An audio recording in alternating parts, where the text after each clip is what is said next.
వికలాంగుల హక్కుల కోసం, వికలాంగుల రైట్స్ కోసం ఏర్పడినటువంటి సంఘం ఎన్పిఆర్డి ఇండియా. కొన్ని సంఘాలు మండల స్థాయిలో ఉంటాయి, కొన్ని సంఘాలు జిల్లా స్థాయిలో ఉంటాయి, కొన్ని సంఘాలు రాష్ట్ర స్థాయిలో ఉండి వారికి అక్కడ ప్రస్తుతం ఉన్నటువంటి సమస్యల మీద పనిచేస్తూ ఉంటాయి. కానీ అట్లాంటి సంఘాలన్నిటిని కలుపుకొని పోయి ఒక పెద్ద సంఘం పేరే వికలాంగుల హక్కుల జాతీయ వేదిక, national platform for rights of disabled. వికలాంగులకు ఇంతకు ముందు బ్యాంకు సబ్సిడీ లోన్లు ఇచ్చేవారు, కేవలం 3,000 రూపాయలు మాత్రమే ఇచ్చేది. మనం అప్పుడు కొట్లాడి గవర్నమెంట్తో మాట్లాడి అధికారులతో మాట్లాడి 3,000 రూపాయల నుంచి 30,000కు పెంచినటువంటి ఘనత ఎన్పిఆర్డి ఇండియాది. వికలాంగుల హక్కుల కోసం నిరంతరం పనిచేస్తున్నటువంటి ఎన్పిఆర్డి ఇండియా రాష్ట్ర అధ్యక్షులు మల్లికార్జున్ మనతో ఉన్నారు. మల్లికార్జున్ గారు నమస్కారం అండి.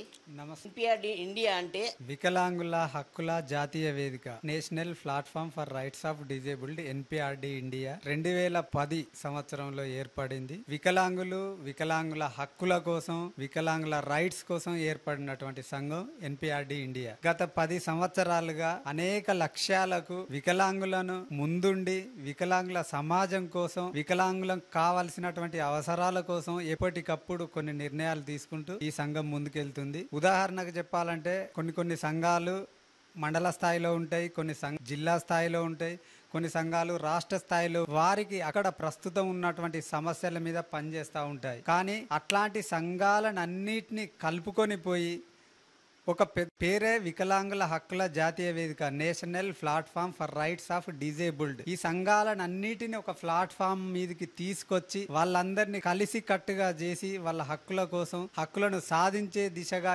ఏర్పడినటువంటి సంఘం ఎన్పిఆర్డి ఇండియా. ఎలాంటి హక్కులను సాధించారండి వికలాంగుల కోసం? 2010లో ఏర్పడినటువంటి సంఘం ఆ రోజు అప్పుడున్న పరిస్థితుల్లో ఉమ్మడి ఆంధ్రప్రదేశ్ లో ఉన్నప్పుడు, ఉదాహరణకు చెప్పాలంటే ఇప్పుడు వికలాంగులకు ఇంతకు ముందు బ్యాంకు సబ్సిడీ లోన్లు ఇచ్చేవారు. ఎంత ఇచ్చేది అంటే కేవలం 3,000 రూపాయలు మాత్రమే ఇచ్చేది 2010లో. మనం అప్పుడు కొట్లాడి గవర్నమెంట్ తో మాట్లాడి అధికారులతో మాట్లాడి 3,000 రూపాయల నుంచి 30,000కు పెంచినటువంటి ఘనత ఎన్పిఆర్డి ఇండియాది. ఎందుకంటే ఇప్పుడు 3,000 లోను సబ్సిడీ కావాలంటే బ్యాంకు లోపలికి కనీసం అడుగు కూడా పెట్టనిచ్చే పరిస్థితి ఉండేది కాదు. అవన్నీ ప్రత్యక్షంగా చూసినాం కాబట్టి ఆ వికలాంగులకు ఎస్సీ ఎస్టీల మాదిరిగా వికలాంగులకు కంపల్సరీ ఇవ్వాలనే ఉద్దేశంతో 3,000 నుంచి 30,000 చేసుకున్నాం మనం. అది ఒక వికలాంగుల విజయం. ఎన్పిఆర్డి ఇండియా ముందుండి అధికారులకు, వికలాంగులకు, ఈ ప్రభుత్వానికి చర్చలు జరిపి పెంచినటువంటి ఘనత వికలాంగుల హక్కుల జాతీయ వేదిక ఎన్పిఆర్డి ఇండియాది. మరొక ముఖ్యమైన విషయం, ఇప్పుడు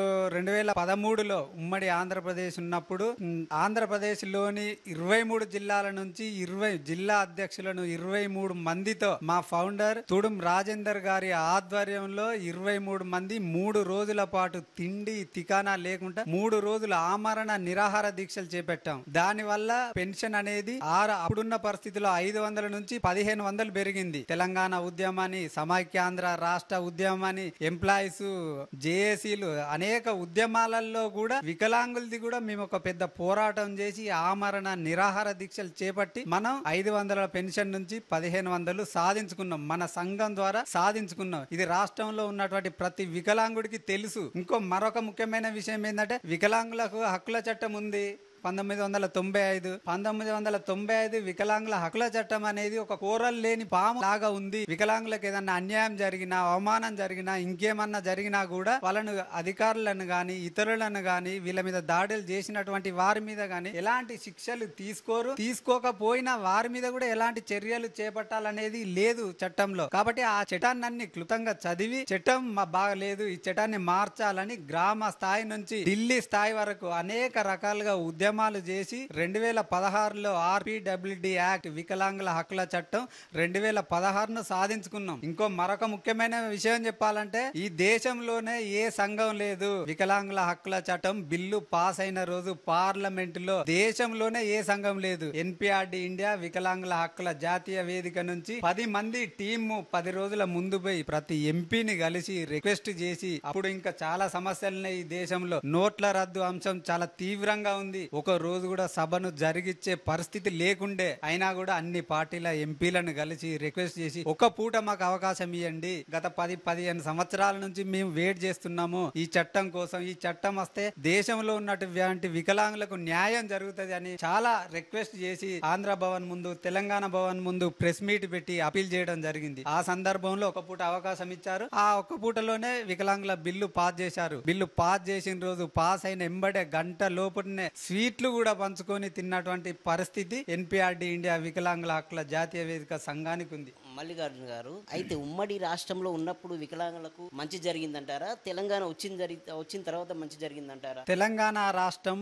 ఏర్పడ్డ తర్వాత ఉమ్మడి రాష్ట్రంలో కంటే తెలంగాణ వచ్చిన తర్వాత వికలాంగుల పెన్షన్ పెరిగింది, చాలా ఉపయోగపడ్డది. ఇప్పుడు 100కు దాదాపు 80% మంది వికలాంగులు గ్రామ స్థాయిలో ఉంటున్నారు. వాళ్ళు పెన్షన్ మీదనే బతుకుతా ఉన్నారు. మరి కొంతమంది డిగ్రీలు, పీజీలు, పిహెచ్డీలు చేసి కూడా నిరుద్యోగులుగా వండుకుంటూ చాలా ఇబ్బందులు పడతా ఉన్నారు. ఆ సందర్భంలో వికలాంగుల హక్కుల జాతీయ వేదిక వికలాంగులకు 2011 నుంచి కూడా వికలాంగుల నిరుద్యోగులకు ఒక ఉద్యోగ హామీ పథకం తేవాలని కూడా చాలా రకాలుగా ప్రయత్నం చేస్తున్నది. ఆ సందర్భంలో అనేకమైనటువంటి జీవోలు కూడా మనం మన సంఘం ద్వారా సాధించుకున్నాం. ఇప్పుడు ఉదాహరణకు చెప్పాలంటే 23 జీవో గానీ 99 గానీ మనం సాధించుకున్నటువంటి జీవోలు. ఆ జీవోలు ఏం చెప్తున్నాయి? ఒక నోటిఫికేషన్ వచ్చిన తర్వాత వికలాంగులకు వాళ్ళకు కేటాయించబడినటువంటి పోస్టులు ఏదైతే ఉందో రిజర్వేషన్ ప్రకారం వాళ్ళకి కేటాయించినటువంటి పోస్టులు భర్తీ కానప్పుడు ఇతర కేటగిరీలకు చెందినటువంటి వికలాంగులతో మనం భర్తీ చేయాలని అడిగాం. అప్పుడు వాళ్ళు ఆ సందర్భంలో 23 గానీ 99 గానీ తీసుకొచ్చారు. కానీ అవి కూడా ఇంకా ఎట్లుందంటే ఆ జీవోలు కూడా అప్పటికి కూడా ఒక నోటిఫికేషన్ వచ్చిన తర్వాత 3 సంవత్సరాలు వెయిట్ చేయాలని ఉంది. ఆ జీవోలను కూడా మనం మార్చి మనమేం అడుగుతున్నామంటే వికలాంగులకు ఏదైనా నోటిఫికేషన్ వచ్చినప్పుడు ఆ పోస్ట్ కనుక భర్తీ కాకపోతే, ఉదాహరణకు ఓహెచ్ గానీ, హెచ్హెచ్ గానీ, విహెచ్ గానీ వీళ్ళ పోస్టులు భర్తీ కానట్టయితే మనం వెంటనే అదే నోటిఫికేషన్ లో ఆ కేటగిరీకి సంబంధించిన వికలాంగులు లేకపోతే మరో కేటగిరీ వికలాంగులతో భర్తీ చేయాలని అనేది మనం మొదటి నుంచి డిమాండ్ చేస్తా ఉన్నాం. ఆ దిశగా మనం అడుగులు కూడా వేస్తా ఉన్నాం. ఇప్పుడు ఉదాహరణకు చెప్పాలంటే 2012 డిఎస్సిలో దాదాపు 600 మంది వికలాంగుల ఉద్యోగులుగా టీచర్లుగా సెలెక్ట్ అయ్యారు. మన 23 జీవో గానీ 99 గానీ మనం పోరాటం చేయడం వల్ల. ఇక్కడ కూడా తెలంగాణ రాష్ట్రంలో కూడా దాదాపు 500 నుంచి 600 మంది అయ్యేటువంటి వాళ్ళు, కానీ కొన్ని కారణాల వల్ల కాలేదు. గవర్నమెంట్ కోర్టుకు వెళ్ళడం, అధికారులు కోర్టుకు వెళ్ళడం, ఇట్లా కొంత. కానీ ఏపీలో కొంత సక్సెస్ అయ్యారు, వాళ్ళు టీచర్లుగా సెలెక్ట్ అయ్యారు. ఇక్కడ కూడా అనేక రకాల హైకోర్టులో కూడా కేసులు ఇంకా నడుస్తూనే ఉన్నాయి. ఇంతకుముందు మరి చెప్పినట్టు ఆమరణ నిరాహార దీక్ష ఎందుకోసం చేశారు? వికలాంగుల పెన్షన్ ఆ రోజు 2012లో 500 మాత్రమే ఉంది. ఈ 500 పెన్షన్ పెరిగిన ధరలకు అనుగుణంగా వికలాంగుల పెన్షన్ 2000కు పెంచాలని మనం పోరాటం చేశాం. ప్రతి ఒక్క అధికారిని కలిసి అప్పీల్ చేశాం, రాజకీయ నాయకులను కలిసి అప్పీల్ చేశాం. గ్రామ స్థాయి నుంచి రాష్ట్ర స్థాయి వరకు అనేక రకాల వినతి పత్రాలు గాని, మెమోరాండాలు గాని, ధర్నాలు గాని, రాస్తారోకాలు చేశాం. అయినా కూడా అప్పుడున్నటువంటి గవర్నమెంట్ స్పందించకపోవడంతో మనం ఒకటే నిర్ణయం తీసుకున్నాం, ఈ వికలాంగులకు పెన్షన్ పెరిగేంత వరకు కూడా మనం పోరాటం చేయాల్సిందే. దానికోసం మన సంఘం నుంచి వికలాంగుల హక్కుల జాతీయ వేదిక ఎన్పిఆర్డి ఇండియా నుంచి ఆమరణ నిరాహార దీక్ష చేయాలనేది నిర్ణయించిన తేదీ ప్రకారం మనం ఆ రోజు ఇందిరా పార్క్ లో 23 మందితో, జిల్లాకు ఒక్కరు చొప్పున 23 మందితో ఆమరణ నిరాహార దీక్ష చేశాం. మనం 3 రోజుల దీక్షలో అనేక మంది రాజకీయ నాయకులు, అప్పుడున్నటువంటి తెలుగుదేశం పార్టీ వాళ్ళు గాని, టిఆర్ఎస్ పార్టీ వాళ్ళు గాని, కాంగ్రెస్ పార్టీ వాళ్ళు గాని అందరు వచ్చి మనకు మద్దతు తెలిపి ఖచ్చితంగా మా గవర్నమెంట్ వస్తే ఖచ్చితంగా 2000 అడుగుతున్నారు కదా, 1500 పెంచుతామని స్వయంగా కేటీఆర్ గారు చెప్పారు. కేసీఆర్ గారు మీ ఆమరణ నిరాహార దీక్ష సందర్శించారా? అంటే మీకు మద్దతు తెలిపారా? మద్దతు తెలిపారు. ఒక టిఆర్ఎస్ మాత్రమే కాదు, అప్పుడున్నటువంటి టీడీపీ నాయకులు కూడా వచ్చి మన దీక్ష వద్దకు వచ్చి మద్దతు తెలిపారు. ప్రతి రాజకీయ పార్టీ వాళ్ళు, సిపిఐ గాని, సిపిఎం గాని, టీడీపీ, టిఆర్ఎస్ ఇలా అన్ని పార్టీల వారు వచ్చి మన ఆమరణ నిరాహార దీక్షకు మద్దతు తెలిపారు. మద్దతు తెలపడమే కాదు, అసెంబ్లీలో కూడా చర్చించారు. దాని మీద చర్చలు జరిగినాయి. వికలాంగుల చెలో అసెంబ్లీ 3వ రోజు వికలాంగుల చెలో అసెంబ్లీకి కూడా పిలుపునిచ్చారు. ఇచ్చాము. ఆ సందర్భంగా గవర్నమెంట్ అప్పుడున్న పరిస్థితిలో స్పందించి టిఆర్ఎస్ కాంగ్రెస్ ఈ విధంగా ఇప్పుడు ఎన్నికల మూమెంట్ ఆ తెలంగాణ రాష్ట్ర లొల్లి ఇవన్నీ జరుగుతా ఉన్నాయి అదే సందర్భంలో. అయినా కూడా మన ఇష్యూ అనేది వాళ్ళ దృష్టికి తీసుకెళ్ళాం. వెంటనే ఒక 6 నెలలు తిరిగి 1 ఇయర్ తిరిగే లోపే గవర్నమెంట్ ఫామ్ అయింది. తెలంగాణ రాష్ట్రం ఏర్పడిన తర్వాత అధికారంలో వచ్చినటువంటి టిఆర్ఎస్ ప్రభుత్వం వికలాంగుల పెన్షన్ 2000 కాకుండా 1500 పెంచింది. ఇంతకుముందు చెప్పినట్టుగా మీరు అన్నారు 2011 చట్టం కాదు మాకు 2016 చట్టం కావాలని. దానికోసం మీరు ఢిల్లీకి వెళ్ళి చాలా అందరినీ కలిసి మేము ఆ చట్టం పాస్ కావడం కోసం మేము అంత బాగా కృషి చేసాం. ఎన్పిఆర్ ఇండియా అంటే వికలాంగుల హక్కుల జాతీయ వేదిక బాగా పనిచేసిందని. ఏ విధంగా ఎలా కలిసారు? ఎన్ని రోజులు ఉన్నారు అక్కడ? చట్టం కోసం గ్రామ స్థాయి నుంచి ఢిల్లీ స్థాయి వరకు అనేక రకమైనటువంటి ఉద్యమాలు నిర్వహించాం. ధర్నాలు చేశాం, రాస్తారోకాలు చేశాం, వినతి పత్రాలు ఇచ్చాం, అన్నీ చేశాం. అయినా కూడా మా చట్టం మాకు కావాలి అనేటువంటి ఉద్దేశంతో 2016లో పార్లమెంటు సమావేశాల సందర్భంగా వికలాంగుల హక్కుల జాతీయ వేదిక ఎన్పిఆర్డి ఇండియా నుంచి రాష్ట్రంలో ఉన్నటువంటి ముఖ్యమైన టీం ఒక 10 మంది పార్లమెంటుకు వెళ్ళాము. పార్లమెంటు సమావేశాల సందర్భంగా దాదాపు 10 రోజులు అక్కడే ఉన్నాం. 10 రోజులు ఎట్లున్నామంటే అది అసలే డిసెంబరు చలికాలం, చలి ఎక్కువ ఉంటుంది. ఇక చలి ఎట్లా ఉంటుందో మీకు తెలుసు. కనీసం చన్నీళ్ళు అంటే ఇంకా అట్లాంటి స్నానాలు చేసి మేము రెడీ అయ్యి పొద్దున 4 గంటలకు లేచి 5, 5:30, 6 లోపే ఎంపీల ఇండ్ల వద్ద ఉండేవాళ్ళం మేము. అది అది అసలు ఎవరికి చెప్పలేము.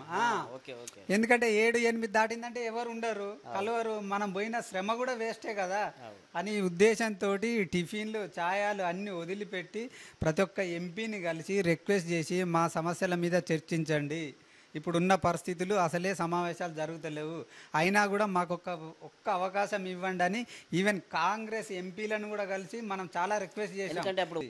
2000 నోట్ల రద్దు అంశం చాలా సీరియస్గా ఉంది. కాంగ్రెస్ ఎంపీలు ఒక్క పూట కూడా జరగనిచ్చే పరిస్థితి లేదు. అయినా కూడా వీళ్ళని అందరినీ కలిసి రిక్వెస్ట్ చేసి ఒక్క ఛాన్స్ ఇవ్వండి మాకని ప్రెస్ మీట్ పెట్టి తెలంగాణ భవన్ ముందు ప్రెస్ మీట్ పెట్టి అనౌన్స్ చేసి అందరినీ కలవడమే కాదు ఈ విధంగా కూడా ప్రయత్నం చేసి వికలాంగుల హక్కుల చట్టాన్ని మనం ఆ రోజు సాధించుకున్నాం. నేను ఇప్పటికి చెప్తున్నా కదా, దేశంలోనే ఏ వికలాంగుల సంఘం లేదు. వికలాంగుల హక్కుల చట్టం బిల్లు పార్లమెంటులో పాస్ అయినప్పుడు అసలు ఏ సంఘం కూడా లేదు. మాకు అంత గర్వంగా ఉంది. మంచిది మల్లికార్జున, ఆ రోజు వికలాంగుల చట్టం పాస్ చేసిన వెంటనే మీకు ఎలా అనిపించింది? అంటే ఆ సందర్భంలో మీరు అక్కడే ఉన్నారు కదా. ఇక మనం ఇన్ని రోజులు గత 10 సంవత్సరాల నుంచి చేసినటువంటి పోరాటం ఆ ఫలితం వచ్చిందంటే చాలా హ్యాపీగా ఫీల్ అయ్యాం. అప్పటికప్పుడు మాకు అసలు ఏమన్నా అయినా కూడా మాకు సంతోషం లేదు. మా పేరు మాత్రం ఇక ఈ దేశంలోనే ఉండిపోద్ది ఒక రకంగా చెప్పాలంటే. కానీ మన రాష్ట్రంలో ఉన్నటువంటి వికలాంగుల సంఘాలు, మన వికలాంగుల హక్కుల జాతీయ వేదిక ఎన్పిఆర్డి ఇండియా కుటుంబ సభ్యులందరికీ తెలుసు. వికలాంగుల హక్కుల చట్టం వచ్చిందంటే మన టీం మాత్రం అక్కడ ఉంది, కొట్లాడి సాధించుకున్నాం. మనం గ్రామ స్థాయిలో చేసినాం, జిల్లా స్థాయిలో చేసినాం. కానీ తుది ఘట్టం ఏదైతే ఉందో పార్లమెంటులో బిల్లు పాస్ అయిన రోజు మనం ఉండడం అనేది అసలు ఇంకా అది ఆ సంతోషానికి అద్దులు లేవు ఒక రకం చెప్పాలంటే. ఓకే ఓకే, మొత్తానికి ఎన్పిఆర్ ఇండియా గ్రామ స్థాయి వరకు వెళ్ళిందంటారా? గ్రామ స్థాయి వరకు కూడా వికలాంగుల హక్కుల జాతీయ వేదిక ఎన్పిఆర్డి ఇండియా వెళ్ళింది. ఇప్పుడు తెలంగాణ రాష్ట్రంలో అన్ని గ్రామాలు అనట్లేదు, కానీ మన బలం ఏదైతే ఉందో వికలాంగుల హక్కుల జాతీయ వేదిక ఎన్పిఆర్డి ఇండియా నాయకులు ఎవరైతే ఉన్నారో వాళ్ళు నిఖార్సైనటువంటి వికలాంగులకు సేవ చేయడానికి ఉన్నటువంటి వాళ్ళు పూర్తి కష్టపడి మన నిర్మాణం ఏదైతే ఉందో దాన్ని గ్రామ స్థాయి వరకు తీసుకెళ్లారు. మొత్తానికి గ్రామంలో ఉన్నటువంటి ఇంకా చాలామంది కూడా పెన్షన్ రాక ఇబ్బంది పడుతున్నారు, వాళ్ళకు సంబంధించినటువంటి హక్కులు కూడా తెలియట్లేదు అనేది కొన్ని వస్తున్నాయండి మా దగ్గరికి. మీరు దానిపైన ఏమంటారు? నిజంగా పెన్షన్ తీసుకొని వాళ్ళు చాలామంది ఉన్నారు. ఈ సందర్భంగా నేను రాష్ట్రంలో ఉన్నటువంటి పెన్షన్ రానటువంటి వికలాంగులందరికీ ఒకటే విజ్ఞప్తి చేస్తా ఉన్నా. దాదాపు 2021 అక్టోబరు 2021 కంటే ముందు సదరం సర్టిఫికేట్ వచ్చి పెన్షన్కి అప్లై చేసుకున్నటువంటి ప్రతి వికలాంగుడికి పెన్షన్ అందింది, పెన్షన్ వచ్చింది. 2021 అక్టోబర్ తర్వాత ఎవరైతే పెన్షన్ పొందడానికి సర్టిఫికేట్ తెచ్చుకున్నారో సర్టిఫికెట్ వచ్చిందో 21 అక్టోబర్ తర్వాత వాళ్ళకి పెన్షన్ రావడం లేదు. ఎందుకు రావడం లేదంటే అప్పటి నుంచి పెట్టినటువంటి అప్లికేషన్స్ దాదాపు 1,00,000-2,00,000 అప్లికేషన్స్ గవర్నమెంట్ దగ్గర పెండింగ్ ఉంది. అది ఆ నిర్ణయం ఏదైతే ఉందో గవర్నమెంట్ అఫీషియల్గా తీసుకోవాల్సినటువంటి నిర్ణయం ఆ సందర్భంగా పెండింది. ఆ వికలాంగులకు మాత్రమే పెన్షన్ రావట్లేదు. మిగతా అంతకుముందు సర్టిఫికెట్లు పొందిన ప్రతి ఒక్కరికి వికలాంగులకు పెన్షన్ వస్తుంది. ఆ తర్వాత పొందినటువంటి వాళ్ళకు రావట్లేదు. అన్ని రాష్ట్రంలో ఉన్నటువంటి అన్ని గ్రామాలలో కానీ జిల్లాలలో కానీ ఉన్నట్టు వాళ్ళు అప్లై చేసుకున్నారు. వాళ్ళకి గవర్నమెంట్ దగ్గర పెండింగ్ ఉంది. అంటే ప్రతి సోమవారం గ్రీవెన్స్కి వెళ్తున్నారు, చాలామంది చూస్తున్నామండి. చాలామంది కూడా అంటున్నారు 10 సంవత్సరాల నుంచి పెన్షన్లకు ఇబ్బంది పడుతున్నాము, పెన్షన్ మాకు ఇప్పించాలని చెప్పేసి చాలా అప్లికేషన్స్ రావడం జరుగుతుంది. అసలు నిజంగా కూడా ఎందుకు రావట్లేదు అంటారు దానిపైన? ఇప్పుడు పెన్షన్ రావాలంటే ఒకటే, ఇప్పుడు మనకి ఎట్లా అంటే అది గవర్నమెంట్ లోపమే అంటారా, లేకుంటే అధికారుల లోపం? గవర్నమెంట్ నిర్ణయం తీసుకోవాల్సినటువంటి టైం. ఇప్పుడు రాష్ట్రంలో ఒక్కరికో ఇద్దరికో అంటే అధికారో కలెక్టరో ఇంకొకరో నిర్ణయం తీసుకోవచ్చు. కానీ అది ఒక పాలసీ నిర్ణయం. ఒక్కరికి ఇచ్చిందంటే రాష్ట్రంలో పెండింగ్లో ఉన్నటువంటి వికలాంగులు అందరికి ఇవ్వాల్సిందే కదా. ఇవ్వాలే, వికలాంగులకు పెన్షన్ ఇవ్వాలని మనం కూడా అడుగుతూ ఉన్నాం, రావద్దని. కానీ వాళ్ళకి తెలియక ఏంటంటే ఇక్కడికి పోతే వస్తుంది, కలెక్టర్ దగ్గరికి పోతే వస్తుంది, లేకుంటే ప్రజాపాలనకు పోయి ఒక దరఖాస్తు పెట్టుకుంటే వస్తుందని ఒక చిన్న ఆశ. కానీ అది కాదు. మీ అప్లికేషన్స్ ఆల్రెడీ గవర్నమెంట్ దృష్టిలో ఉన్నాయి. 2021 తర్వాత మీరు ఎన్నోసార్లు అప్లై చేశారు, మండల స్థాయిలో చేశారు, కలెక్టర్ గారికి చేశారు, ఇంకా ఇక్కడ కూడా చేస్తున్నారు చాలామంది. కానీ అట్లా గవర్నమెంట్ తీసుకోవాల్సిన నిర్ణయం కాబట్టి మనం ఏమడిగినా గవర్నమెంట్ని అడగాలి. కొత్త పెన్షన్స్ పెంచే విధంగా చర్యలు తీసుకోవాలని మనం ఒక అప్పీల్ చేస్తే అందరితో పాటు మీకు కూడా పెన్షన్ వస్తుంది. కానీ వికలాంగులు ఏంటంటే తను సరే ఇబ్బంది పడ్డా కూడా ఇప్పుడు 2 కాళ్ళు ఉండవు, ఏదంటే యాక్సిడెంట్లో పోతుంది, కొత్తగా సర్టిఫికేట్ వస్తుంది, పోతే ప్రజాపాలనకు పోతే సమస్యలు పరిష్కారం అవుతాయి కదా, పెన్షన్ వస్తుందని ఎవరో చెప్తారు. మనం ఆల్రెడీ తాను మండల స్థాయిలోనో జిల్లా స్థాయిలో అప్లై చేస్తాడు. కానీ ఎవరో చెప్తే ఒక చిన్న ఆశతో వాళ్ళు ఇంత దూరం వస్తూ ఉన్నారు. కానీ ఈ విషయంలో పరిష్కార మార్గం ఏంటంటే గవర్నమెంట్ ఒక నిర్ణయం తీసుకొని వికలాంగులకు కొత్త పెన్షన్స్ స్టార్ట్ చేస్తున్నామంటే సరిపోతుంది. ఓకే. అయితే ఇప్పుడు ఉన్నటువంటి ఈ పాలసీ గవర్నమెంట్ తీసుకోవాలి కాబట్టి గవర్నమెంట్ అది ఎప్పుడైతే అమలు చేస్తుందో అప్పుడే వస్తుంది అంటారు మీరు? అవును. అప్పటిదాకా ఇక పెన్షన్స్ అన్ని పెండింగ్లోనే ఉంటుంది. ఓకే. ఇప్పటికి కూడా ఈ అంటే గ్రామీణ స్థాయిలో చూసినట్లయితే వివక్ష ఈ మన సమాజంలో వివక్షత అలాగనే కొనసాగుతుందంటారా, లేకుంటే ఆ వివక్షత ఏమైనా పోతుందంటారా? వివక్షత ఇప్పటికీ వికలాంగులపైనే ఉంది. గ్రామ స్థాయిలో కాదు, ఎక్కడైనా ఉంది. ఇప్పుడు ఉదాహరణకు చెప్పాలంటే వికలాంగుల పేరు మీద 4 డబ్బులో భూములో జాగలో ఉంటే కొట్టి తీసుకోవాలనేది అందరూ చూస్తూ ఉన్నారు. ఈ రాష్ట్రంలో అనేక రకాలుగా ఇప్పటికీ వికలాంగుల హక్కుల చట్టం 92 సెక్షన్ ప్రకారం మన సంఘం నుంచి స్వయంగా అప్పీల్ చేసి కమిషనర్ గారికి కానీ అక్కడున్న జిల్లా ఎస్పీకి కానీ అప్పీల్ చేయడం వల్ల చాలామందికి అక్కడక్కడ కేసులు అయితే జరుగుతూ ఉన్నాయి. సెక్షన్ 92 వల్ల ఎంతో కొంత దాని భయం అయితే ఉంది, కానీ పూర్తి వివక్ష పోయిందని మాత్రం లేదు. ఖచ్చితంగా ఆ రకమైనటువంటి జాతులు వికలాంగుల మీద జరుగుతూనే ఉన్నాయి. కాబట్టి ఇప్పుడు ఇలాంటివి జరుగుతున్నాయి కాబట్టి మీరు కూడా వికలాంగులు కూడా ఒక రాజకీయ రిజర్వేషన్ కావాలనుకుంటున్నారా? ఈరోజు వికలాంగులకు ఉన్నటువంటి సమస్యలు కానీ హక్కులు కానీ చట్టసభల్లో చర్చించగలిగితే వాళ్ళ దృష్టికి వెళ్ళి పరిష్కారం అయ్యేందుకు ఎక్కువ ఛాన్సెస్ ఉన్నాయి. ఆ విధంగా మనం ఏమంటున్నామంటే ఇప్పుడు ఈ రాష్ట్రంలో స్థానిక ఎన్నికలు జరుగుతూ ఉన్నాయి గత నెల రోజుల లోపల. ఈ స్థానిక సంస్థల్లో వికలాంగులకు ప్రాతినిధ్యం కల్పించాలనేది మనం అడుగుతూ ఉన్నాం. దాదాపు ఈ రాష్ట్రంలో 5,000కు పైగా ఎంపీటీసీ స్థానాలు కానీ వార్డు మెంబర్లు కానీ జడ్పీటీసీలు కానీ అనేక హోదాలలో ఎక్కడికక్కడ వికలాంగులకు ప్రాతినిధ్యం అడుగుతూ ఉన్నాం. మనం రిజర్వేషన్స్ కాదు అడిగేది, వికలాంగులకు ప్రాతినిధ్యం అడుగుతూ ఉన్నాం. ఎందుకు అడుగుతున్నామంటే వాళ్ళకి ఏదన్నా ఇప్పుడు ఫర్ ఎగ్జాంపుల్ గ్రామ స్థాయిలో కానీ మండల స్థాయిలో కానీ జిల్లా స్థాయిలో కానీ ఏదన్నా ఇష్యూ వచ్చినప్పుడు మాట్లాడడానికి అవకాశం ఉంటుంది. లేదంటే గవర్నమెంట్ నుంచి వచ్చేటువంటి సంక్షేమ పథకాల అమలులో ఏదన్నా గవర్నమెంట్ కొత్త సంక్షేమ పథకం తీసుకొచ్చి అమలు చేయాలని అనుకున్నప్పుడు ఆ అమలులో మనకు ఆల్రెడీ వికలాంగుల హక్కుల చట్టం ప్రకారం 5% రిజర్వేషన్ ఉంది.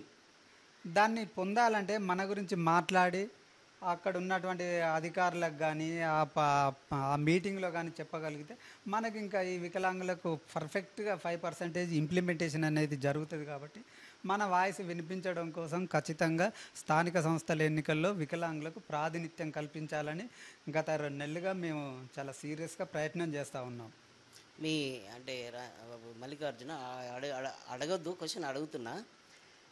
వికలాంగుల సమస్యలపైన మీరే పని చేయాలా, లేకుంటే సామాన్య జనం కూడా వచ్చి పని చేయొచ్చా స్వచ్ఛందంగా? వికలాంగుల సమస్యల మీదనే పనిచేయాల్సిన అవసరం లేదు.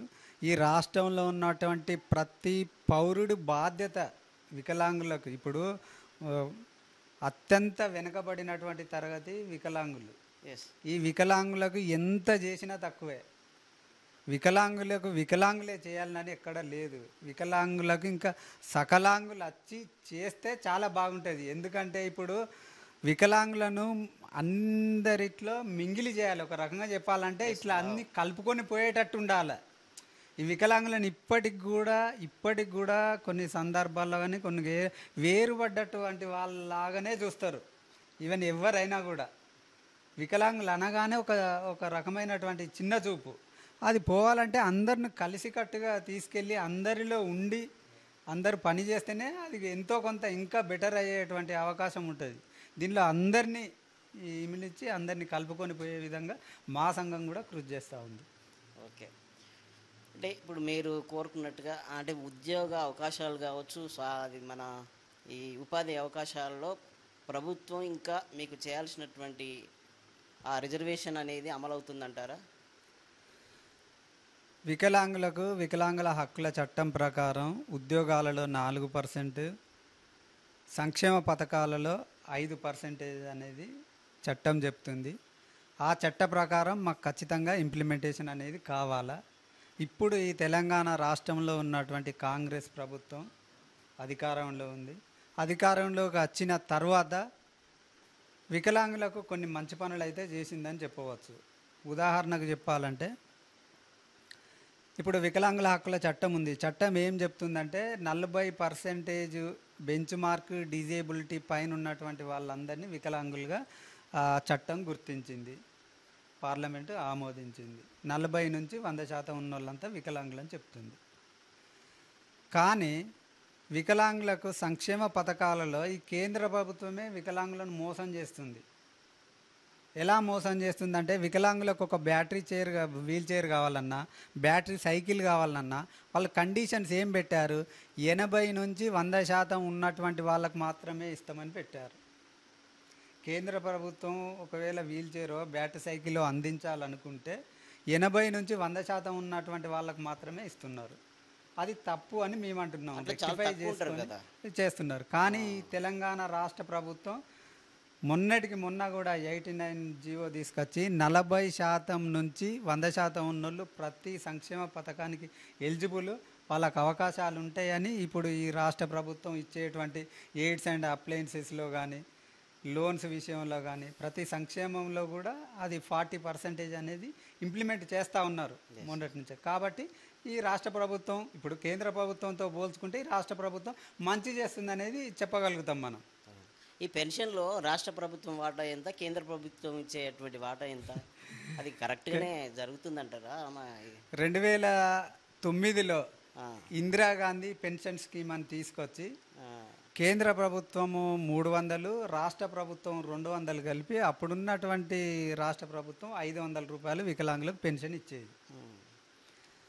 అప్పుడున్నటువంటి రాష్ట్ర ప్రభుత్వం తర్వాత తెలంగాణ ఏర్పడిన తర్వాత బీఆర్ఎస్ వచ్చిన తర్వాత వికలాంగుల పెన్షన్ 1500 చేశారు. 1500 చేస్తున్న తరుణంలో కేంద్ర ప్రభుత్వం 300 ఇచ్చేది, రాష్ట్ర ప్రభుత్వం 1200 కలిపి 1500 ఇచ్చేది. తర్వాత మళ్ళీ 1500 నుంచి 3000 చేశారు.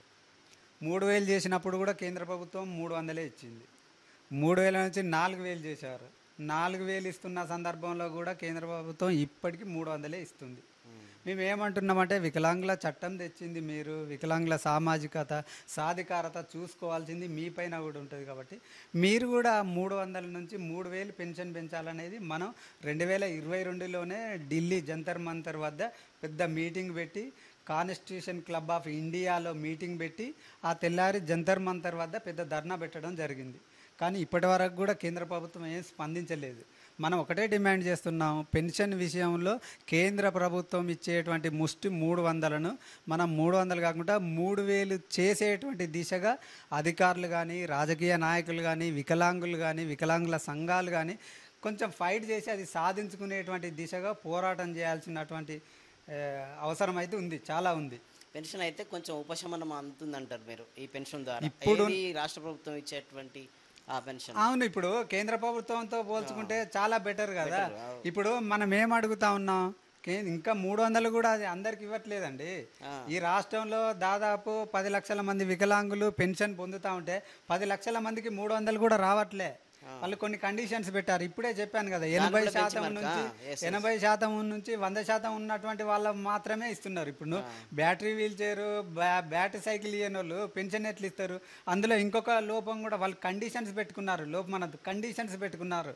మనం ఈ 300 కానీ ఎవరికి ఇవ్వాలంటే వాళ్ళు కండిషన్స్ పెట్టుకున్నారు. 18 ఏళ్ళ నుంచి పైబడినటువంటి వికలాంగులకు మాత్రమే ఇస్తామన్నారు. ఏజ్ లిమిట్ కూడా పెట్టుకున్నారు వాళ్ళు. కానీ ఈ రాష్ట్ర ప్రభుత్వం పుట్టిన వ్యక్తి నుంచి నిజంగా అతను వైకల్యం వికలాంగుడు అయితే గుర్తించి వికలాంగుల పెన్షన్ అందిస్తుంది.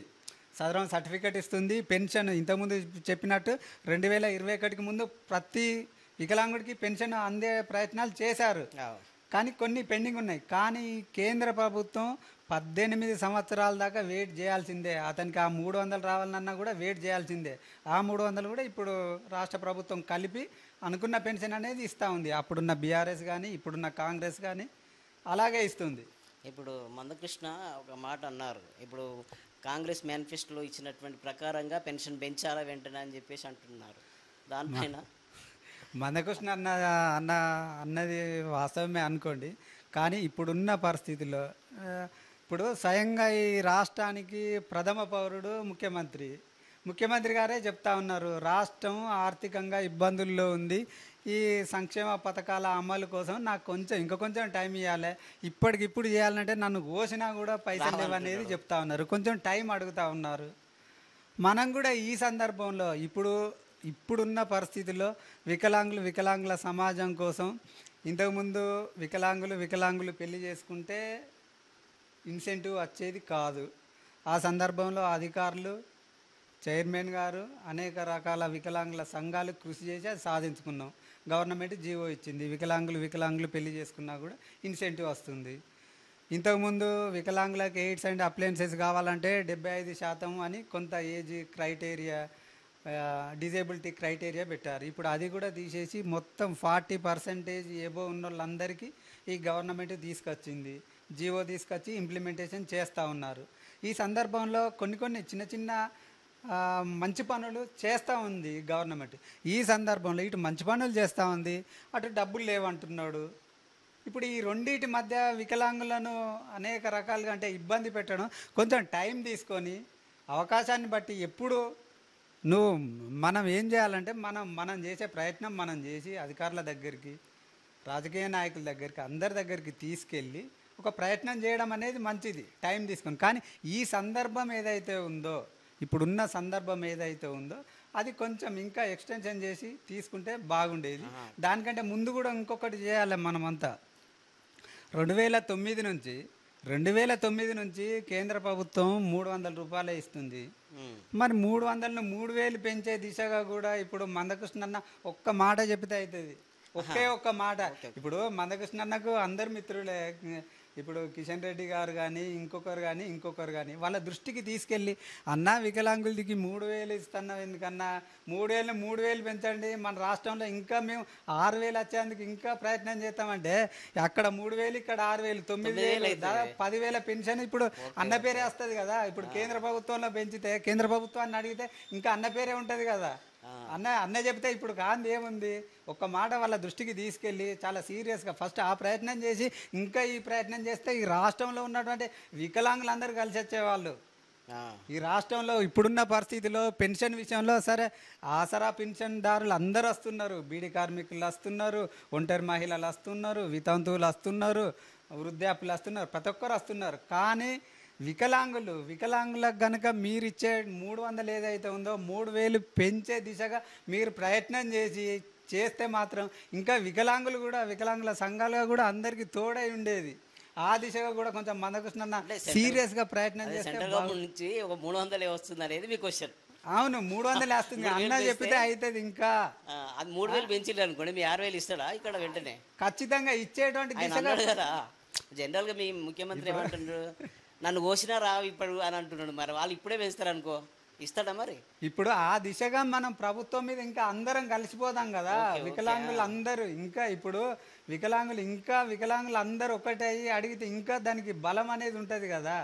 ఆ దిశగా మనం అక్కడ ప్రయత్నం చేసి దాన్ని సాధించుకొని ఇక్కడ కూడా అడిగితే ఖచ్చితంగా వాళ్ళ మీద ఒత్తిడి పెంచవచ్చు, ఈ రాష్ట్ర ప్రభుత్వాన్ని డిమాండ్ చేయవచ్చు, మనం ఏదైనా సాధించుకోవడానికి ఎక్కువ అవకాశాలు ఉంటాయి. ఇప్పుడు ఎమ్మెల్సీ ఉన్నాడు, ఎమ్మెల్యేలు ఉన్నారు, వాళ్ళకి జీతాలు ఇస్తున్నాడు కదా, అవైతే ఆగట్లే కదా. వికలాంగుల పెన్షన్ ఇస్తే తప్పేంటి? వికలాంగుల పెన్షన్ ఏదైతే ఉందో ఇప్పుడు అవసరమే కదా అది. అవసరమే, ఖచ్చితంగా వికలాంగుల పెన్షన్ పెంచాలి. వికలాంగులు దాదాపు ఇంతకుముందు చెప్పినట్టే 100% మంది గ్రామీణ ప్రాంతాలలో కేవలం వికలాంగుల పెన్షన్ మీదనే ఆధారపడి బతుకుతూ ఉన్నారు. అందులో కాదనేది లేదు, కానీ పెంచాలి అన్నప్పుడు మనం ఏ స్టెప్, ఇప్పుడు ఉదాహరణ చెప్తాను, మనం ఒక కారు డ్రైవింగ్ సీట్లో ఉన్నాం, ముందు రోడ్డు మీద పోతా ఉన్నాం, స్పీడ్ బ్రేకర్లు ఉంటాయి, ఎత్తులు ఉంటాయి, వంపులు ఉంటాయి, అనేక రకాల ఇబ్బందులు ఉంటాయి. అప్పుడప్పుడు మనం స్పీడ్ బ్రేకర్ వచ్చినప్పుడు ఆగాలి, లొందలు వచ్చినప్పుడు పక్కకు పోవాలి, ఎత్తుగడ్డ అయినప్పుడు అవసరమైతే గేర్ తక్కువనే వేసుకోవాలి. నాకు డ్రైవింగ్ వచ్చు కదా అని నేను 5వ గేర్లు అయితే ఎక్కుతుందా బండి?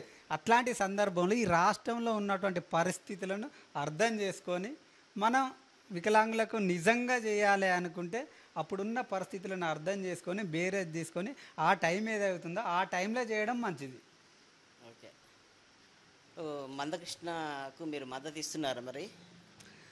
మందకృష్ణ అన్న గారి నుంచి ఫోన్ వచ్చింది. మేము కూడా ఈ సందర్భంలో పెన్షన్దారుల విషయంలో అన్ని సంఘాలుగా పోయినప్పుడు సికింద్రాబాద్లో మీటింగ్ జరిగింది, మా సంఘం నుంచి కూడా అటెండ్ అయ్యాము.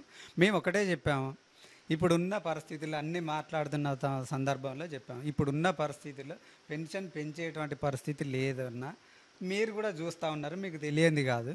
కానీ దానికి పెన్షన్ కంటే ముందు ఇంకొక అప్పీల్ చేస్తున్నాం, మీరు కూడా సీరియస్గా ఆలోచించాలని ఒక అప్పీల్ పెట్టాం. ఇప్పుడు 1-2 నెలల్లో స్థానిక సంస్థల ఎలక్షన్స్ వస్తున్నాయి. ఈ స్థానిక సంస్థల ఎలక్షన్లలో వికలాంగులకు ప్రాతినిధ్యం కల్పించానని ఒకే ఒక డిమాండ్ పెట్టుకుందామన్నా. డిమాండ్ పెట్టుకొని 1-2 నెలల తర్వాత ఎలక్షన్స్ అయిపోతే అంత క్లోజ్ అయింది. మనమైతే సాధించుకోవడానికి ఎక్కువ అవకాశాలు ఉన్నాయి. ఎందుకు ఎక్కువ అవకాశాలు ఉన్నాయంటే గత ఛత్తీస్గఢ్లో ఉన్నప్పుడు కానీ, గత రాష్ట్ర ప్రభుత్వం కాంగ్రెస్ ప్రభుత్వం ఉన్నప్పుడు ఛత్తీస్గఢ్లో కానీ, రాజస్థాన్లో కానీ, ఇప్పుడు ప్రస్తుతం కూటమిలో ఉన్నటువంటి తమిళనాడు ప్రభుత్వం కానీ వికలాంగులకు ప్రాతినిధ్యం కల్పించి ఉంది. కాంగ్రెస్ మేనిఫెస్టోలో కూడా వాళ్ళు పెట్టారు, వికలాంగులను నామినేటెడ్ సభ్యులుగా ఎన్నుకుంటాం అనేది చెప్పారు, రాహుల్ గాంధీ గారే చెప్పారు. కాబట్టి ఈ ఇష్యూను మనం వాళ్ళ దృష్టికి కనుక తీసుకెళ్తే పైసా ఖర్చు లేని పని గవర్నమెంట్ చేయడానికి కూడా ఎక్కువ అవకాశాలు ఉన్నాయి. ఇప్పుడు పెన్షన్ పెంచాలే, ఓకే మంచిది, కానీ పెన్షన్ పెంచాలంటే వాళ్ళు కూడా ఆలోచించేది ఈ రాష్ట్ర ప్రభుత్వం మీద ఇంత బర్డెన్ పడుతుంది అనేది ఉంటుంది. కాబట్టి ఈ డిమాండ్ ఏదైతే ఉందో వికలాంగులను స్థానిక సంస్థల్లో ప్రాతినిధ్యం కల్పించేదానికి ₹1 కూడా అవసరం లేదు. మహా అంటే పంచాయతీరాజ్ చట్టాన్ని కొంచెం సవరణ చేసి 2-3 లైన్లు యాడ్ చేసి వికలాంగులను ప్రతి గ్రామానికి ఒకరినో ఇద్దరినో చేసుకుంటున్నామంటే సరిపోతుంది. ఇది తీసుకొని వెళ్దామన్నట్టే లేదు మీకు ఫస్ట్ పెన్షనే కావాలి, రాజకీయ రిజర్వేషన్లు ఇది ఏం వద్దు, ఇది ఏం అవసరం లేదు. అక్కడ ఉన్నటువంటి దాదాపు కొన్ని సంఘాలు వచ్చాయి, 5-6 సంఘాలు కూడా ముఖ్యమైన టీం అంతా వచ్చారు. ఆ సందర్భంగా చర్చించారు. మనం పెట్టినటువంటి ఇది ఏదైతే ఉందో అసలు ఆయన ఒప్పుకోలే. రెండో విషయం ఏంటంటే ఈ పోయిన సంఘాలు కూడా వ్యక్తులుగా లేరు ఎవరు కూడా. ఇప్పుడు మందకృష్ణ సంఘం VHPS పెట్టినప్పుడు ఓకే 500 పెంచిండు, చాలా సంతోషం, అందరికీ ఓకే. కానీ 500 తర్వాత మందకృష్ణ వికలాంగుల సమాజానికి కాకుండా ఎస్సీలకు ఆ ఇష్యూను ఏదైతే టేకప్ చేసి దాన్ని సాధించుకునేంత వరకు చాలా తీవ్రమైనటువంటి కృషి చేశారు. ఆ సందర్భంలో బిజీగా ఉన్నారు. కానీ ఈలోపు ఏం జరిగింది, వికలాంగుల సమాజంలో 500 నుంచి 1500 పెంచుకున్నాం, 1500 నుంచి 3000 పెంచుకున్నాం, 3000 నుంచి ఇప్పుడు 4016 తీసుకుంటా ఉన్నాం. కాబట్టి ఇట్లా వికలాంగుల సమాజం కోసమే పనిచేసేటువంటి సంఘాలను కొంచెం వాళ్ళకు కూడా అప్పీల్ చేసి మాట్లాడి కనీసం కన్విన్స్ అన్న చేసుకొని పోతే బాగుంటుంది అనే ఆలోచన చేస్తే బాగుండేది. ఇంకొక ముఖ్యమైన విషయం ఏంటంటే పోయిన సంఘాలన్నీ ఇప్పుడు మేము 2010 నుంచి సంఘం పెట్టుకొని వికలాంగుల హక్కుల కోసం వికలాంగుల సమాజం కోసం అన్ని త్యాగాలు తిండి తికానకు ఓర్చి కేసులు పెట్టుకొని నాంపల్లి పోలీస్ స్టేషన్లో గాంధీనగర్ పోలీస్ స్టేషన్లో ఇప్పటికీ వరంగల్లో కేసులైన సందర్భం కోట్ల చుట్టూ తిరుగుతూ ఉన్నాం. ఈ సందర్భంలో వీళ్ళందరినీ కలుపుకొని పోయేటువంటి తత్వం కాకుండా అందరు వచ్చి విహెచ్పిఎస్ బ్యానర్ కిందనే పనిచేయాలని అనేది ఒక మాట తొందరగానే చెప్పేశాడు. అందరు వచ్చి విహెచ్పిఎస్ కిందనే చేయాలి, ఇంకొకటి ఏం సంఘం అనేది ఏం లేదు, జనరల్ బ్యానర్ కూడా ఏం ఉండదు, మీరు చేస్తే చేయండి లేకుంటే లేదు అనేది చెప్పేశాడు. ఇప్పుడు అట్లాంటి సందర్భంలో మనం కలిసిపోవడం అనేది అది సాధ్యం కాదు. వికలాంగుల హక్కుల జాతీయ వేదిక ఎన్ని రాష్ట్రాల్లో పనిచేస్తుంది చురుకుగా? ప్రస్తుతానికి ఉమ్మడి ఆంధ్రప్రదేశ్ ఉన్నప్పటి నుంచి 23 జిల్లాల్లో ఉన్నటువంటి సంఘం ఇప్పుడు తెలుగు రాష్ట్రాలు 2 రాష్ట్రాలలో మనకు రాష్ట్ర కమిటీలు ఉన్నాయి. వికలాంగుల హక్కుల కోసం చాలా సీరియస్గా ప్రయత్నం చేస్తూ ఉంది. మొత్తానికి వికలాంగుల హక్కుల జాతీయ వేదిక వారి లక్ష్యాలన్నీ నెరవేరాలని మనస్ఫూర్తిగా కోరుకుంటూ మల్లికార్జున్ పిలవగానే వచ్చినందుకు థ్యాంక్స్ అండి.